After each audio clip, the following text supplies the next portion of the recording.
Hello, Melanie McCool here, clinical hypnotherapist. And I want to talk to you about what you might be experiencing right now in the midst of all of this uncertainty. And the question I am asking you to ask yourself is, am I just worried, or have I tipped the scales into what's known as anxiety?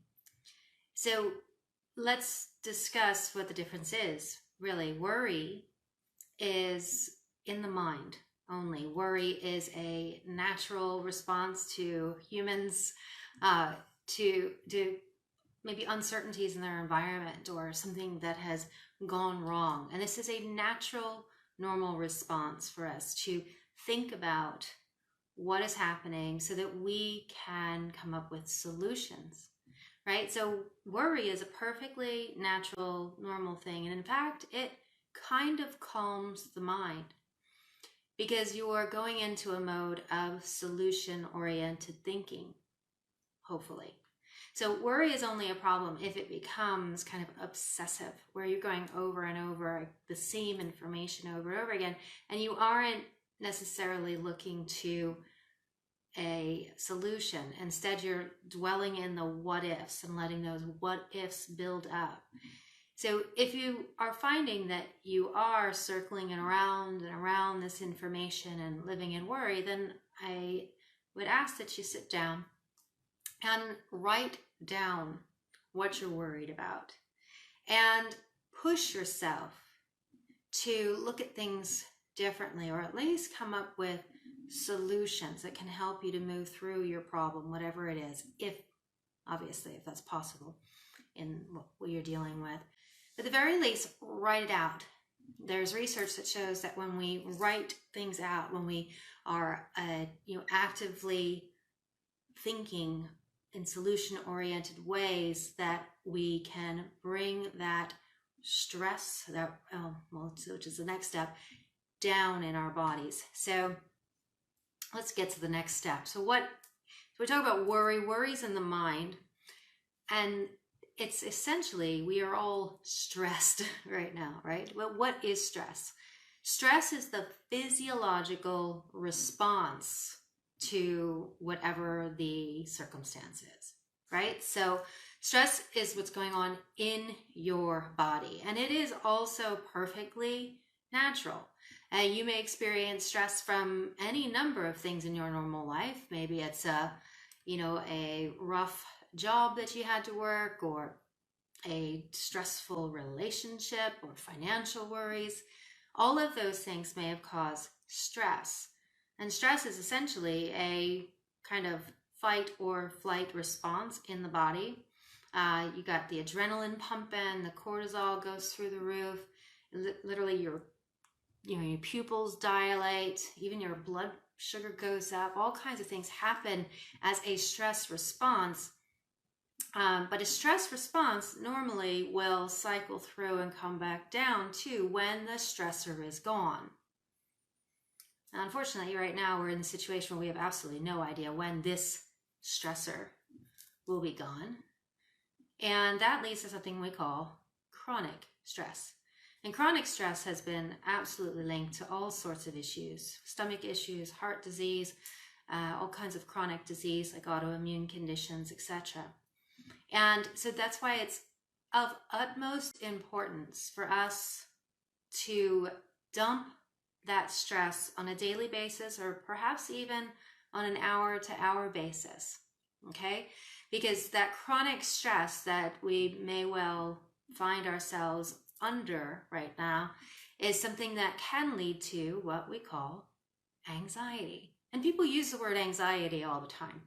But anxiety it's not just stress, and it's certainly not just worry.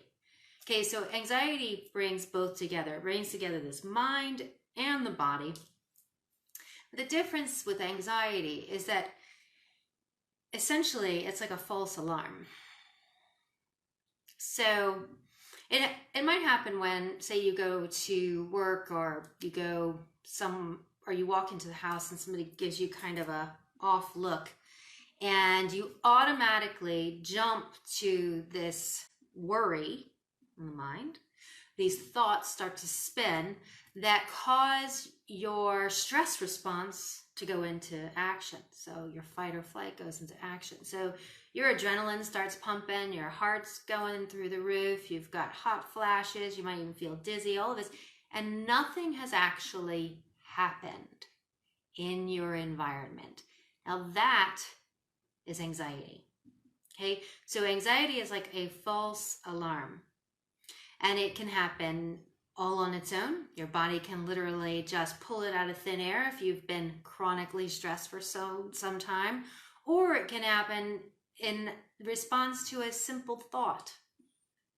If you have, been under such chronic stress for a long period of time that your body just has essentially, temporarily, I will say, lost its ability to come back down to a calm, relaxed state, right?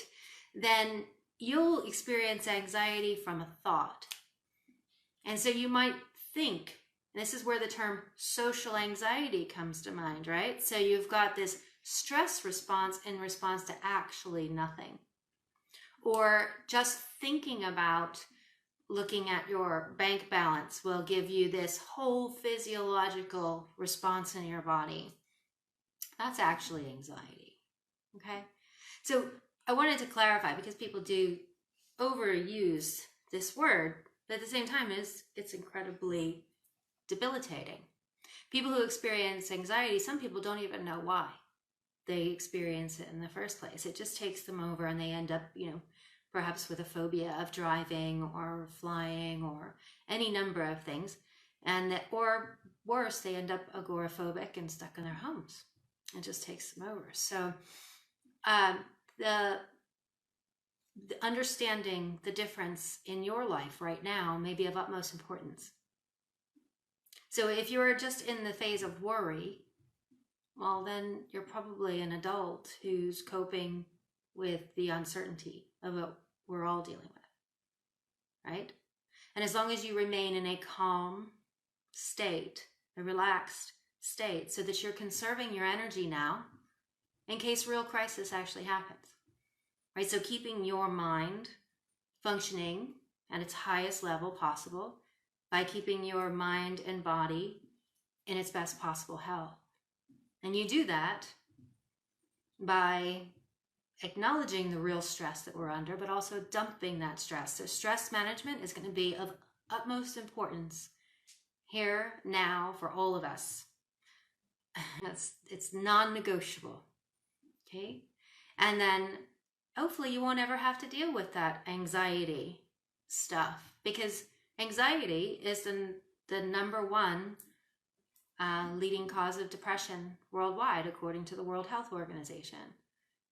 And it is my deepest heartfelt hope that all of us can learn to manage this stress in ways that are going to help us to come through this completely healthy, so that anxiety doesn't lead to anxiety and depression coming out of here, that we're all well, absolutely well.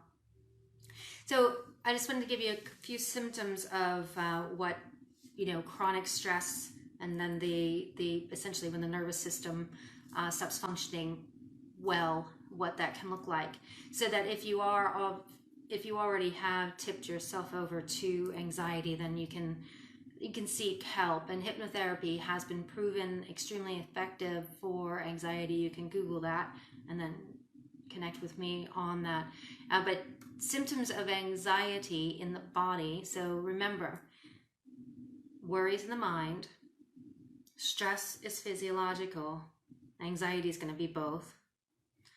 So when you feel it in the body, it may feel like heart palpitations. It may feel like literally your heart is coming up to your throat. You may feel a tightness in your chest. You might feel hot flashes, very nervous, fearful, have a inability to want to actually move. They call it fight, flight, or freeze for a reason, that actual physiological response. If you are losing sleep, Okay, this is a very real symptom of anxiety disorder, and that, and sleep, I would just ask you to protect your sleep like your life depends on it, because it does. Okay. Well, things like panic attacks, hyperventilation, nausea. Sometimes people, they lose their appetite, or on the flip side, they might have tried to stuff the anxiety with food, right? Lightheadedness, this feeling of kind of losing your ability to focus and concentration, one of the major symptoms of anxiety, because your brain literally puts its energy in your fight or flight centers and not into your brilliant, creative mind, your prefrontal cortex, you brilliant human you. And another thing that you might experience over time would be something like hair loss and your fingernails getting brittle. All of these things as essentially your restore and renew processes are less and less functioning. So if you have actually gone into that level of anxiety, then absolutely do seek help. These kinds of things are linked to chronic health conditions. And so the mind controls the body, and you can control the mind. I teach self-hypnosis. I teach you to bring yourself back down to a place where you can restore and renew. Your body can rest and digest. And if you could use some support, I'm here for you. And with that, I want to wish you all well. Please know that if you're watching me right now, from where you are, you can look around and you can think to yourself, well, what's not wrong? Just come up with those things. If right now you're having a hard time thinking of, something to be grateful for, or what's good, then at least look around and say, what's not wrong? And I'm not going to tell you how to behave as an adult, but I will give you advice that has helped me personally to stay in a calmer state of mind in all of this. And that is to engage in full-on self-care, like my life depends on it. To only take a look at the news that I need to make sure that my family and myself are safe and are doing everything possible to remain so. And I absolutely do not allow anything else to poison this mind of mine, because I know that it's my responsibility to remain in the best possible health and to have the most phenomenal coping skills in what we're dealing with in case real crisis hits. And so I would ask you to do the same. And I will, in the comments here below, I will put some help in the form of a 5-minute thing that will help you to take that stress out of the body and bring yourself down to a manageable level. Just remember, I'll say one more time before I close, worries in the mind, it's fine as long as you are going for solution-oriented thinking with that worry. Make use of it, right? That's why you have a brain to think. If it goes to stress, this is the physiology of it. You may feel it you may have stress headaches, your jaw, I forgot that symptom, hello. Your jaw may be clenched. You may have your pain in your neck and your shoulders, all of these things, stomach. Or maybe you're literally just feeling sore and in pain. All of those things are stress responses, this physiological response in the body. And if it keeps going, if your nervous system is so overworked because you've been in that chronic stress for so long that you flip over to anxiety, I just want to say you are not broken and you have the ability to heal. Every one of us has the ability to heal and reverse that. As long as you're alive, as long as your cells are able to rejuvenate, then you are able to heal and get yourself back to your natural, vitally healthy state. And with that, I want to wish you all well, ultimately, that you are all well. I'm Melanie McCool, clinical hypnotherapist. And if this has helped you and you believe it would be useful for anyone else, please do share this video and look for the 5-minute hypnosis to help you to bring yourself down to a place of calm and peace in the comments. And with that, I thank you all for your hearts and everything else. Goodbye, my sweet friends. My heart to you and you to me.